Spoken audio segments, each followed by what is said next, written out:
The gravy spoon slips from my fingers.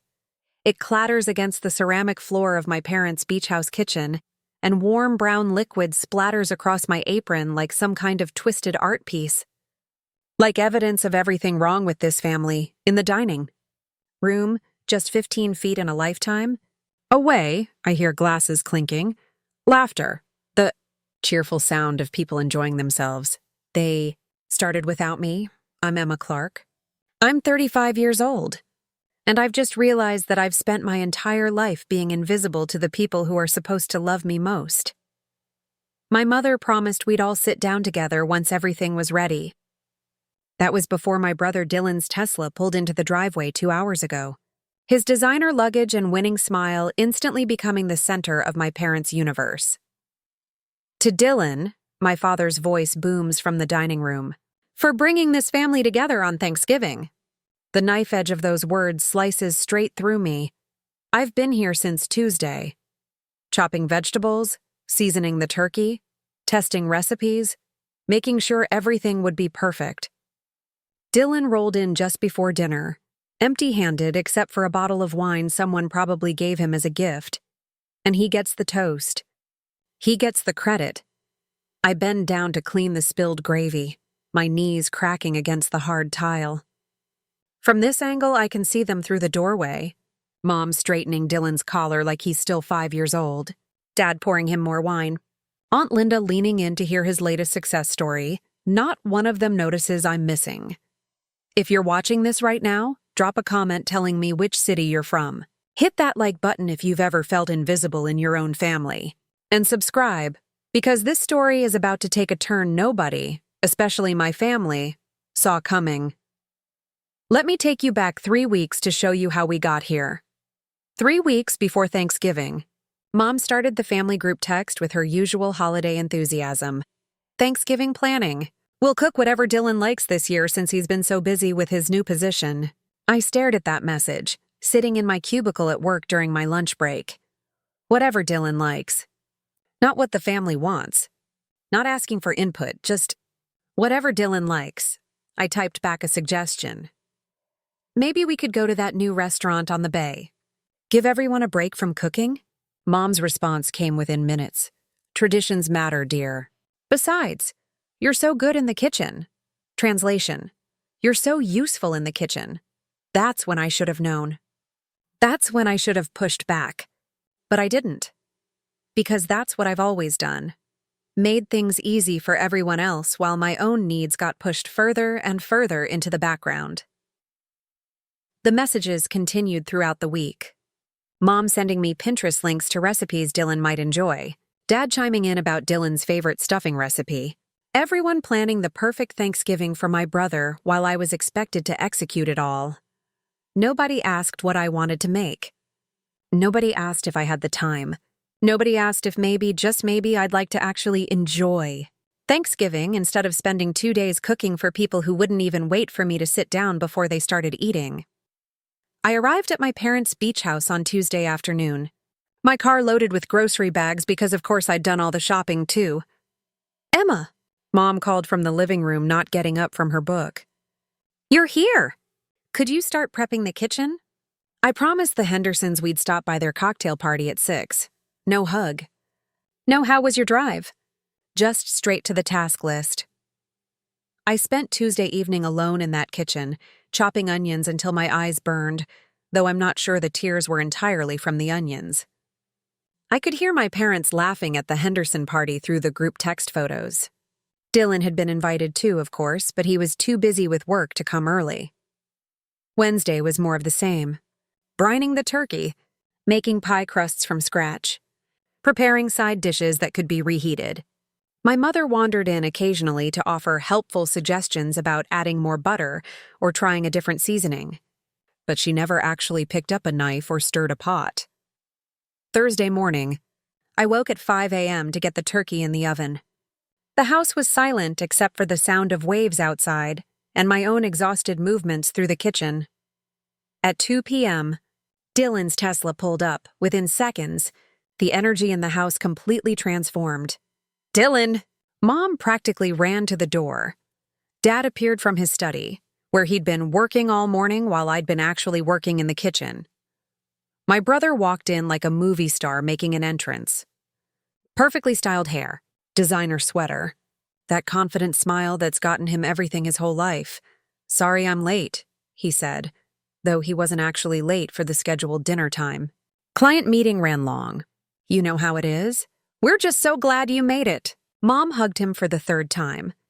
I stood in the kitchen doorway, flour on my apron, exhaustion in my bones. "Hey, Emma," Dylan said, barely glancing my way. "Something smells good." That was it. That was my acknowledgement. And that's when I heard it. The sound of chairs scraping, glasses being filled. The dinner starting without me. I finished cleaning the gravy spill and walked slowly to the dining room. The scene before me could be a Norman Rockwell painting. If Norman Rockwell painted families that forgot one of their members existed, everyone's seated. Plates are full. Wine is flowing. The turkey I spent hours preparing sits carved at the center of the table, surrounded by all the dishes I made. I place the gravy boat on the table. The heavy silver base makes a satisfying thunk against the crisp white tablecloth. 5 pairs of eyes glance up briefly, then return to Dylan, who's mid-story about his golf game with some potential client. "Honey," Mom says without looking at me, "could you grab some more ice for Dylan's drink?" The request hangs in the air. I've spent 2 days cooking. Dylan hasn't lifted a finger. And she wants me to get him ice. Something inside me shifts, like tectonic plates grinding against each other right before an earthquake. No. The single word lands like a stone thrown through glass. The conversation stops. Dylan's mouth hangs open mid-sentence. Mom blinks rapidly, her social smile faltering. "I'm sorry?" she says. I said no. My voice sounds different. Steadier than I feel, Dad's face darkens. "Your brother drove all the way from Tampa." 2 hours, I say clearly. "He drove 2 hours. I've been cooking for 2 days." The silence stretches between us, thick with unspoken rules I've just broken. My heart hammers against my ribs. This tiny rebellion might cost me the security of being part of this family, the conditional love I've spent 35 years trying to earn. Mom laughs nervously. "Emma's just tired from cooking all day." She turns to Dylan. "The turkey is exceptional this year, don't you think?" And just like that, the moment passes. The conversation flows around me like I'm a rock in a stream. Dylan resumes his story with barely a pause. But something has changed.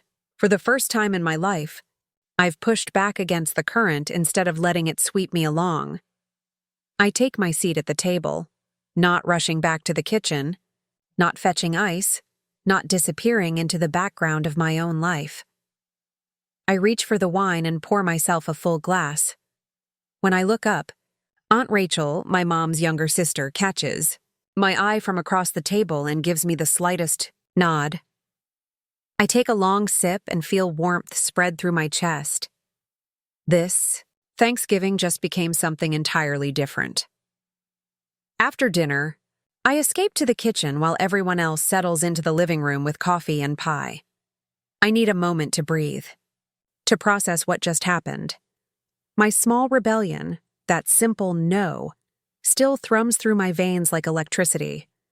Mom's iPad sits on the granite countertop, her Facebook page glowing with notifications.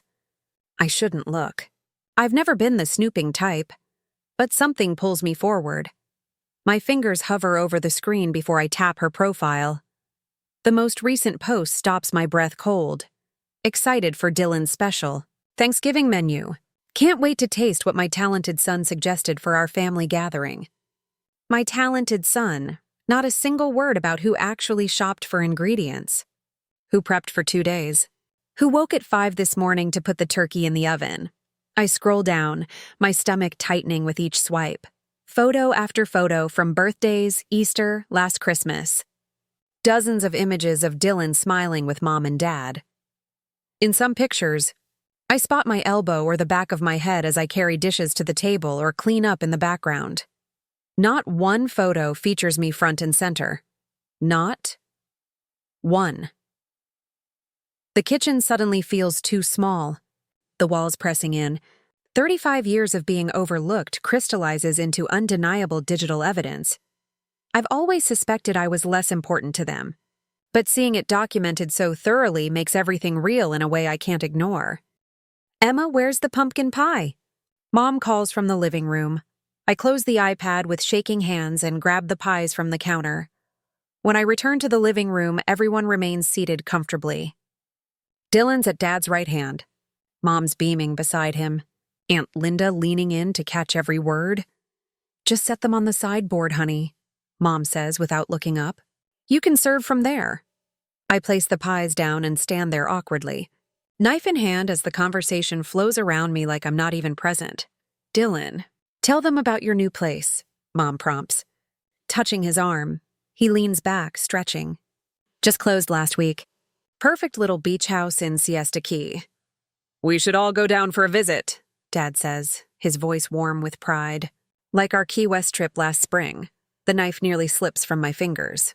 "What Key West trip?"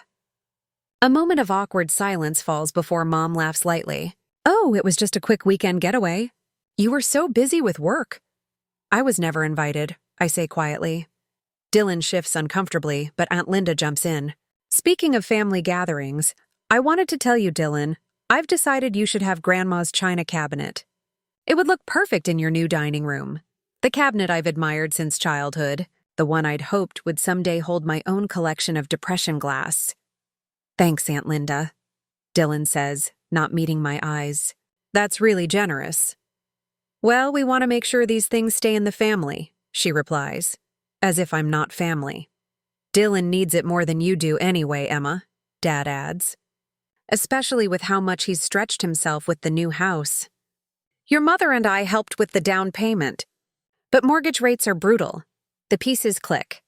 Together with sickening clarity, the same parents who called me financially irresponsible when I bought my modest Orlando condo 3 years ago, with no help from them, had handed Dylan a down payment for a beach house. "More pie, anyone?" I ask, my voice hollow as I mechanically cut and serve, standing while they remain seated. Serving while they enjoy. The conversation shifts to Dylan's promotion. His golf game. His new boat. With each passing minute, the truth sinks deeper. My only value to this family is what I provide in service.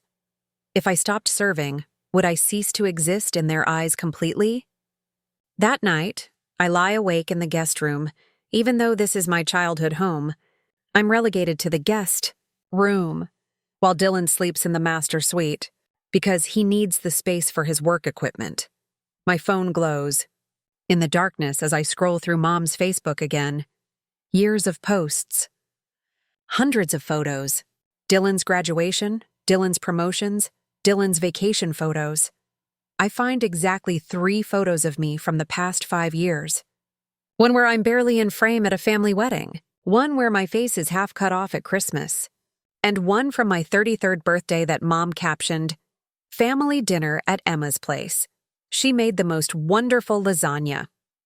Even on my birthday, the focus was on what I made for everyone else. I open my notes app and start typing. "Things I want," I write at the top. Then I stare at the empty space below. What do I want? Has anyone ever asked me that question? Have I ever asked myself? Friday morning, I wake early again, old habits, and start cleaning the kitchen from Thanksgiving dinner. Mom wanders in around 9, coffee in hand. "Oh, honey, you don't have to do all that," she says, but makes no move to help. "Someone has to," I reply quietly. She pats my shoulder. "You're such a good daughter. I don't know what we'd do without you." The praise feels hollow, transactional. "Dylan's leaving this morning," she continues. "He has an important client meeting Monday. But he said the meal was wonderful. You should feel so proud." I place a clean plate in the cabinet with more force than necessary. "Why didn't you invite me to Key West?" Mom freezes, her coffee cup halfway to her lips. "What?" "Last spring. The family trip. Why wasn't I invited?" She sets down her mug carefully. "Emma, it was very last minute. Dylan had just closed a big deal and wanted to celebrate. We didn't think you'd be able to get time off work. You didn't ask." "Well?" She trails off. actually looking uncomfortable for the first time. You didn't ask, I repeat. Because you didn't think about asking. Because when you think family trip, you think Dad and Dylan. I'm not part of that equation unless there's cooking or cleaning involved. That's not fair, isn't it? I turn to face her fully. Name one time in the last year you've invited me to something that didn't involve me providing a service. One dinner where I was a guest instead of the cook. One gathering where I wasn't expected to arrive early to set up and stay late to clean. Mom opens her mouth, closes it, opens it again, nothing comes out. The silence speaks louder than any words could. I drive back to Orlando that afternoon, 3 days earlier than planned. Nobody tries to stop me. Mom says, "Well, if you really need to go," as if I'm being dramatic. Dad barely looks up from his tablet. Dylan left hours ago without saying goodbye. 3 weeks pass. 3 weeks of blessed silence. Of cooking meals just for myself. Of spending my weekends however I want instead of in my parents' kitchen. Then my phone chimes with the familiar group text alert. I hesitate before opening it. Exciting news. Mom's message reads, "Dylan is hosting Christmas at his new beach house. Everyone's so thrilled." I stare at the screen, waiting. The follow-up arrives exactly 30 seconds later. "Emma, I've made a list of your dishes. The usual stuffing everyone loves, your cranberry relish, those little appetizers with the puff pastry, and maybe your chocolate pecan pie." Dylan mentioned how much he misses your cooking. Before I can respond, another message pops up. "And honey, could you come early to help set up? Maybe around 9 a.m.? Dylan has an important client breakfast that morning. Think about that. My brother is hosting Christmas, but I'm expected to show up at 9 a.m. to do all the work while he has a business breakfast. The audacity is breathtaking. My thumbs hover over the keyboard. The old Emma would apologize for the delay and promise to bring everything. Would already be planning which grocery stores have the best ingredients. I toss my phone onto the couch and walk away. Monday morning at work. My boss Marcus stops by my cubicle. "Emma, did you update the Henderson pitch?" I minimize the Christmas shopping website I'd been scrolling. "I'm working on it now. I'll have it to you by 3. "No." His voice is firmer than usual. "It was due Friday. The client meeting is tomorrow morning." This isn't like you. He's right. It isn't like me. I've always been the reliable one. The one who stays late. The one who makes everyone else look good. At work. At home. Everywhere. That night, I barely sleep. My stomach churns with acid. The clock reads 3:17 a.m. when I finally give up and pad to the bathroom for antacids. This is the 3rd night this week. My body is rebelling against obligations my mind keeps trying to accept. I pull out my notebook again. Things I want, written at the top of a still blank page. What do I want? I start writing. I want to wake up on Christmas morning without a to-do list. I want someone to cook for me for once. I want to be valued for who I am, not what I provide. I want to stop apologizing for taking up space. The words pour out, filling page after page. By the time sunlight streams through my window, I've filled 12 pages with wants, needs, and dreams I've suppressed for 35 years. I arrive at work an hour early, finish the Henderson pitch, and start on next week's projects. When Marcus stops by mid-morning, I look him straight in the eye. I've completed everything due this week. I'm taking Friday off. Not asking. Telling. "Sure," he says, surprised. "You've got the time. Everything okay?" "Just taking care of myself," I reply. The words feel foreign in my mouth, but surprisingly good. Thursday afternoon, my coworker Jessica leans against my cubicle wall. "A bunch of us are having a holiday thing Saturday night," she says. "No family drama allowed. Just friends, food, and questionable karaoke choices. You in?" "I don't know." I hesitate. "I've got so much to do before Christmas at Dylan's." "Come on," she interrupts gently. "One night for yourself won't kill you." Something about her casual invitation cracks the tension I've been carrying. I burst into genuine laughter for the first time in weeks. Questionable karaoke. "Huh? Horrific," she grins. Dave from IT does an interpretive dance to Total Eclipse of the Heart that will haunt your dreams. I nod. Okay, I'm in. Friday, I spend the entire day away from the kitchen. I go to the beach. I read a book. I do absolutely nothing productive and it feels revolutionary. Saturday, I experiment with new recipes I found online, cooking because I want to, not because someone expects it. Then I go to Jessica's party and laugh until my face hurts.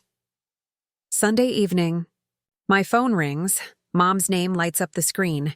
I take 3 deep breaths, exactly as Jessica advised during lunch yesterday, before answering. Hello, Mom?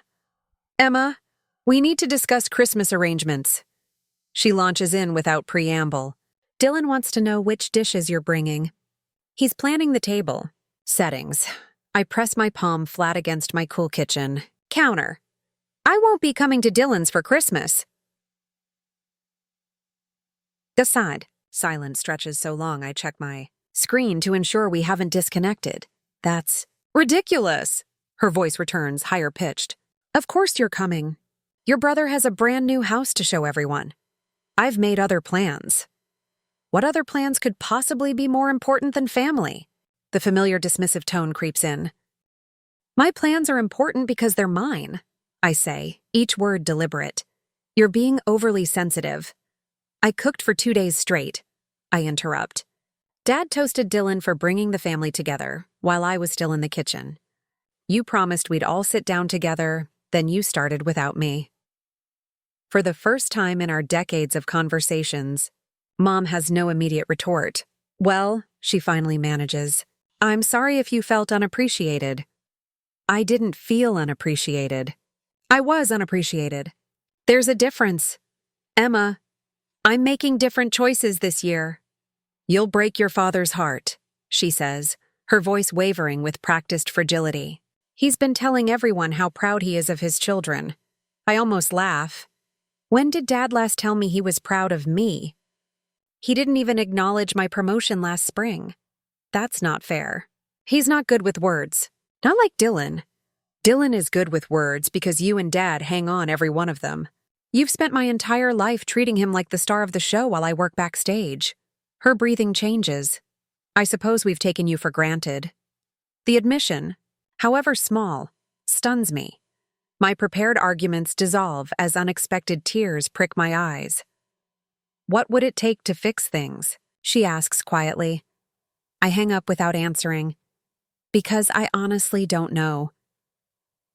Jessica arrives at my condo an hour after the phone call with takeout and her laptop. Operation Freedom.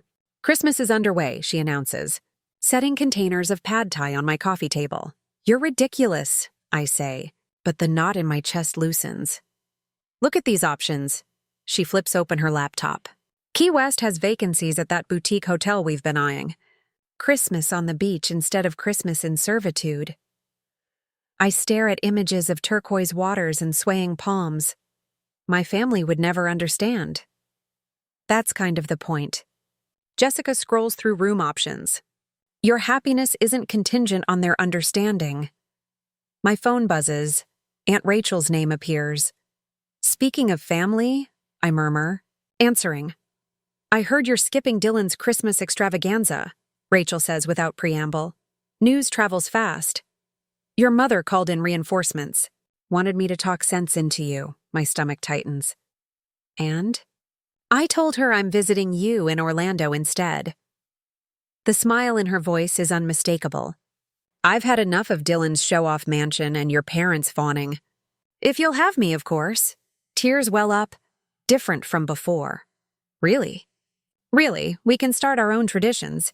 Ones where nobody spends the entire day in the kitchen while others take credit. After we hang up, Jessica and I book the Key West Hotel for the days after Rachel's visit. For the first time, the holidays stretch before me like an open road rather than a predetermined path of servitude. That evening, Dad calls. He hasn't called me directly in at least 3 years. Emma, he says, his voice uncharacteristically hesitant. Your mother mentioned you might not join us for Christmas. Before I can respond, a text from Dylan lights up my screen. Are you really not coming to my new place for Christmas? I've made other plans, I tell Dad. I see. The uncertainty in his voice is new territory. Perhaps we could discuss this further. I'll think about it. After we hang up, I read Dylan's second text. Mom's really upset. Can't you just come for one day? Standing in my quiet kitchen, I realize I'm smiling, not from cruelty or vengeance, but from the strange weightlessness of finally being seen. They've noticed my absence. It's a start. Wednesday the following week. Holiday music floats through Sunflower Cafe as I sit across from Mom at our corner table. She's brought a leather photo album, a tactical prop. Your brother needs you. Emma, she says, flipping to a page with Dylan's kindergarten graduation photo. This isn't just about Christmas dinner. It's about family obligations. I watch her manicured finger trace Dylan's 5-year-old face while completely skipping over my photo beside his. Even in reminiscing, I remain invisible. Dylan has important clients coming, she continues. He wants to impress them with a traditional family Christmas. He specifically asked for your cranberry relish recipe. Not for me. For my recipe. You know your father and I won't be around forever. Her voice wavers with practiced emotion. Are you really willing to throw away your family over petty jealousy?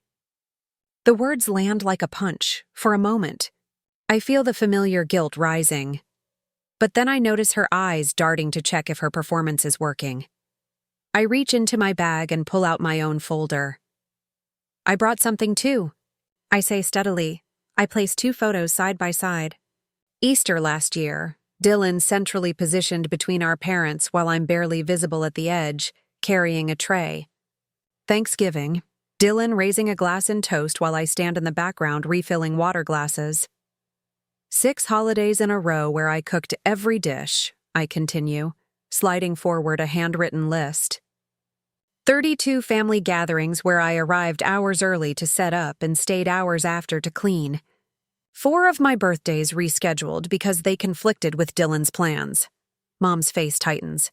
We appreciate everything you do. You appreciate everything I provide. I correct her. There's a difference. When was the last time anyone took a photo of me enjoying a holiday meal? When did anyone offer to help me in the kitchen? When did my birthday get the same attention as Dylan's job promotion? She shifts uncomfortably, glancing around as if searching for witnesses to my rebellion. I'm not throwing away family, Mom, I say, my voice softening but not weakening. I'm refusing to be the servant. Her mouth opens, closes.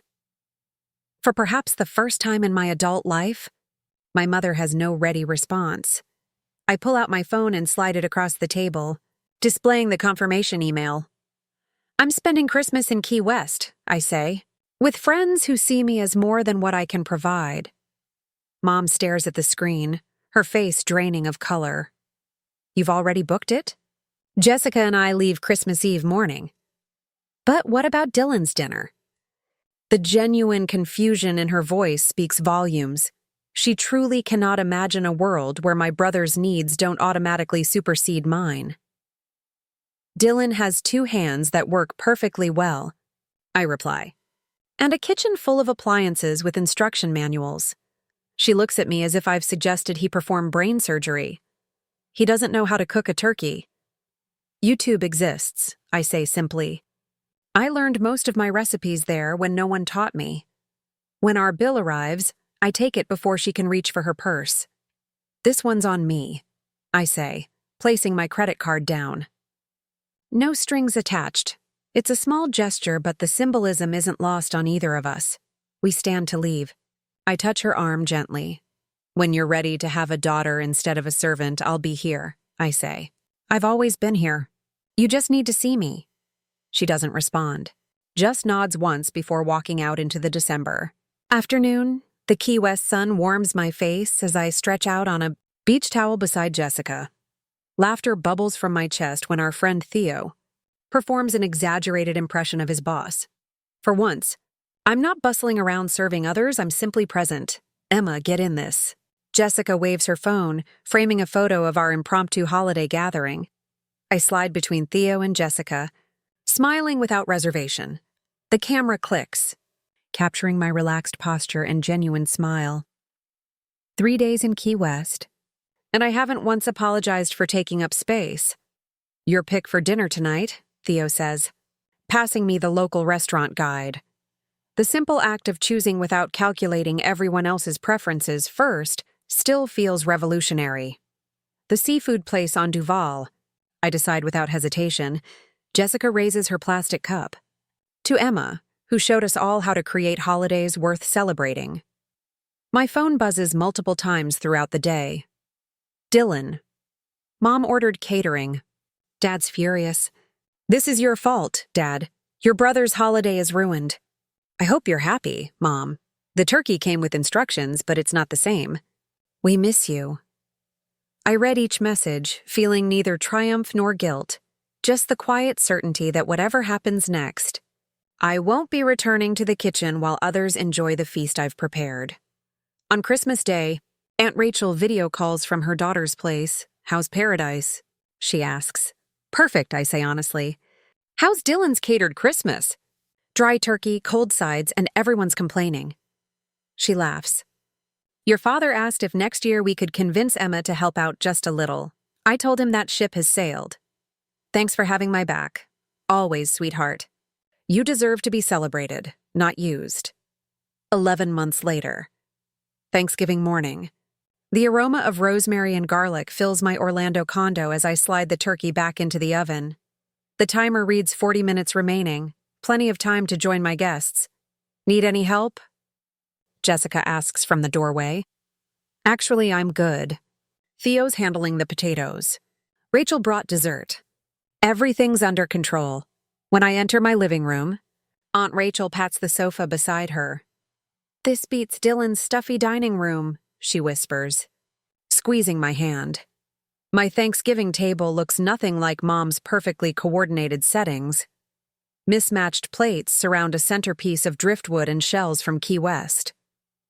Theo stands at the counter, sleeves rolled up, mashing potatoes while chatting with Rachel's daughter Emily.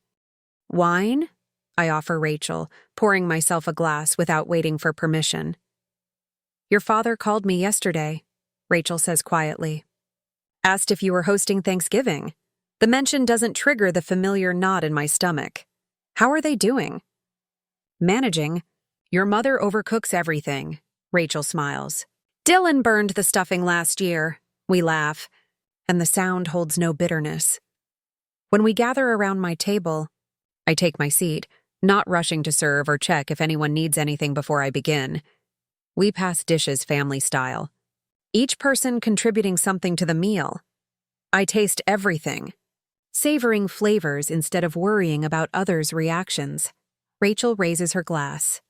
To traditions that nourish rather than drain us. To chosen family, Jessica adds. 2 weeks later, my phone lights up with Dad's number. I answer with steady hands. Emma. His voice sounds older. Your mother and I were wondering if we could visit for Christmas. I stand before the wall where I've hung photos from our Thanksgiving dinner.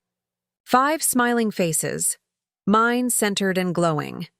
I'd like that, I say, but things would be different.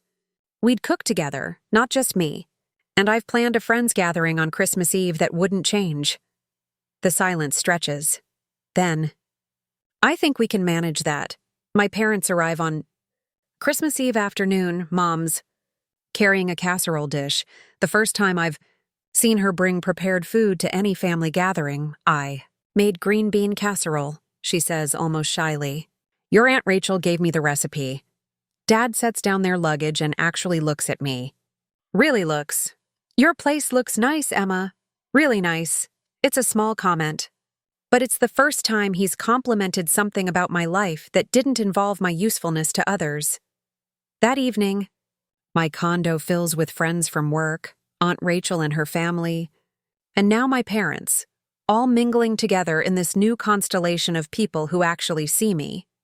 I watch Mom chatting with Jessica, actually asking questions and listening to the answers. Dad helps Theo carry drinks from the kitchen, something I've never seen him do at family gatherings. They're trying. It's awkward and imperfect, But they're trying. Later, as guests begin leaving, Mom helps me clear dishes. Actually helps. Not just supervises. I've been doing a lot of thinking, she says quietly as we load the dishwasher side by side. About Thanksgiving last year. About all the years before that. I don't respond, just keep rinsing plates. Your father and we took the easy road. Dylan was always so demanding of attention, and you were always so capable, so reliable. We let you become invisible because it was convenient. She sets down the dish she's holding. I'm sorry, Emma. Truly sorry. Not just for Thanksgiving, but for 35 years of retry, continue not seeing you as anything more than what you could do for us. Tears blur my vision as I turn off the faucet. I needed to hear that, I whisper. For so long. I know an apology doesn't fix everything, Mom continues, her own voice thick with emotion. And I know we have a lot to prove. But if you're willing to give us a chance to do better, I dry my hands and face her fully. I want a relationship with you and Dad, I say carefully, but not the old one. I can't go back to being the invisible daughter who only matters when there's work to be done. We don't want that either, she says. Not anymore. Dad appears in the doorway, having clearly heard our conversation. Your mother's right, he says gruffly. We failed you, Emma, for a very long time. And I'm sorry. The words sound rusty, unused, but they're real. Christmas morning, we cook breakfast together. All three of us. Dad burns the bacon.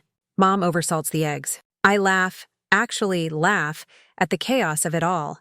It's imperfect and messy, and nothing like the polished perfection Mom always demanded. It's wonderful. Dylan called this morning. Dad mentions as we sit down to eat. He asked if we wanted to come to his place for New Year's. I stiffen automatically. We told him we already had plans, Mom says quickly. With you, if that's all right. We told him, Dad adds, that from now on holidays need to include everyone equally. That means he needs to start contributing instead of just showing up. I stare at them both, hardly believing what I'm hearing. How did he take that? Not well, Mom admits. But he'll adjust. He needs to learn what you already know. That family isn't just about showing up when it's convenient. It's about showing up when it's hard. 3 months later, in March, Dylan calls me. It's the first direct contact we've had since before Thanksgiving 2022. Hey, he says when I answer, his voice uncertain. Got a minute? Sure. A long pause. Mom told me about your conversation at Christmas. About everything. I wait, not making this easy for him. I didn't realize, he continues. I mean, I knew you did a lot for the family, but I didn't understand how much. Or how one-sided it was, didn't you? I ask quietly. Did you really not notice that I spent days cooking while you showed up empty-handed? That Mom and Dad celebrated your every achievement while ignoring mine? I guess I didn't want to notice, he admits. It was comfortable being the favorite, being the one who could do no wrong. At least he's being honest. I'm not calling to make excuses, Dylan says. I'm calling to say I'm sorry, and to ask if maybe we could start over. Not go back, I know we can't do that. But start fresh. I think about the past 15 months, about reclaiming my life, about learning that I don't need anyone's approval to have worth. I'm open to that, I say. But it has to be different, Dylan. Equal. I can't be the one who does all the work while you take all the credit. I know. And I want to do better. I want to be better. We talk for over an hour. Really talk. Maybe for the first time in our adult lives. He tells me about the pressure he felt to be perfect, to be the golden child. How exhausting it was to maintain that image. I tell him about the loneliness of being invisible, of feeling valued only for what I could provide. Neither of our experiences excuses the family dynamic that hurt us both in different ways, but understanding helps. 2 weeks later, Dylan texts, planning a small dinner at my place next month. Would love if you could come. And before you ask, I'm cooking. You're just a guest. I smile at my phone. I'll be there, I type back. 1 year after that first Thanksgiving rebellion, I'm hosting again. But everything is different. My parents arrive early, not to supervise, but to help. Dad chops vegetables while Mom prepares her now famous green bean casserole. Dylan shows up with a homemade pie, slightly lopsided but made with genuine effort. I watched like 6 YouTube tutorials, he says sheepishly. It's probably terrible. It's perfect, I say, and mean it. Aunt Rachel brings her whole family. Jessica and Theo arrive with wine and stories from work. My small condo is packed with people who all contribute something to the meal. The conversation, the joy. When we sit down to eat, Dad stands with his wine glass. I'd like to make a toast, he says. My stomach tenses with old reflexes, expecting him to praise Dylan. To Emma, Dad continues, his voice steady, who taught this family what it really means to be grateful. Not just for the meal, but for the person who prepared it. Not just for someone's presence, but for their worth beyond what they can provide. He looks directly at me. Thank you, sweetheart, for not giving up on us, even when we gave you every reason to. Mom reaches over and squeezes my hand, tears in her eyes. Dylan nods, his own expression serious. To Emma, he echoes. The strongest person I know. Everyone raises their glasses. To Emma. As I look around the table at faces I love, and who actually love me back, the whole me, not just the useful parts, I feel something I've never felt before on Thanksgiving. Peace. Complete, uncomplicated peace. After dinner, as we're cleaning up together, not just me, Jessica pulls me aside. Look at this, she says, showing me her phone. It's a photo someone took during dinner. I'm laughing at something Theo said, surrounded by people who are looking at me, really seeing me, with affection and respect. I'm centered in the frame. Fully visible, fully present. That's going on my wall, I say. That's going on your mom's Facebook, Jessica corrects with a grin. She already asked me to send it to her. Later that evening, after everyone has left except my parents who are staying the weekend, Mom shows me her phone. She's posted the photo with a caption that makes my throat tight. Thankful for my daughter Emma, who taught me that love isn't measured by what someone can do for you, but by who they are. Grateful for second chances and new traditions. The comments are already rolling in. But for once, I don't need external validation to know my worth. I learned that the hard way, standing in a kitchen while my family ate without me. Sometimes the greatest gift life gives you is the moment when you finally say, no, when you choose yourself, when you demand to be seen. So here's what I want you to know. If you're watching this and relating to my story, if you're the person who always shows up early and stays late, if you're the one who does all the work while others take the credit, if you're invisible in your own family, your own workplace, your own life, you don't have to stay in that role. Saying no feels terrifying at first. Like you're breaking some unspoken rule. Like you're being selfish or difficult or ungrateful. But here's the truth. People who truly love you will respect your boundaries. They'll adjust their behavior. They'll choose to see you, and people who only valued you for what you could provide. They'll be upset. They'll try to guilt you back into your old role. That discomfort isn't a sign you've done something wrong. It's a sign you've done something necessary. My family didn't change overnight.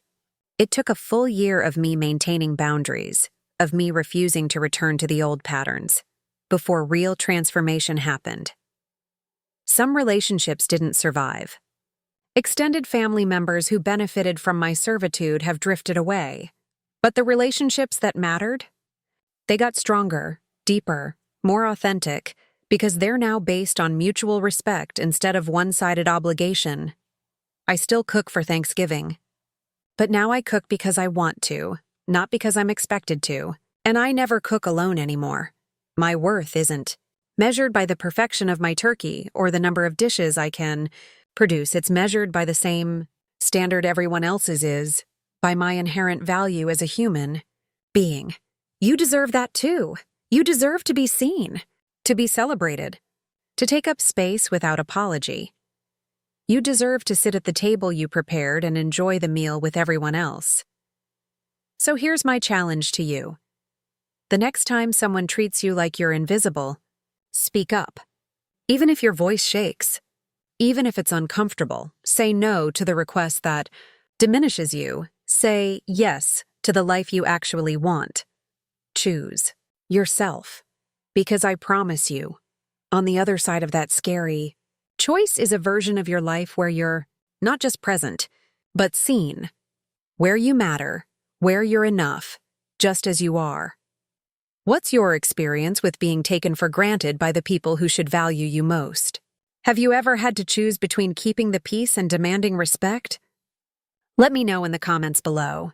Share your story. You might help someone else find the courage to say no.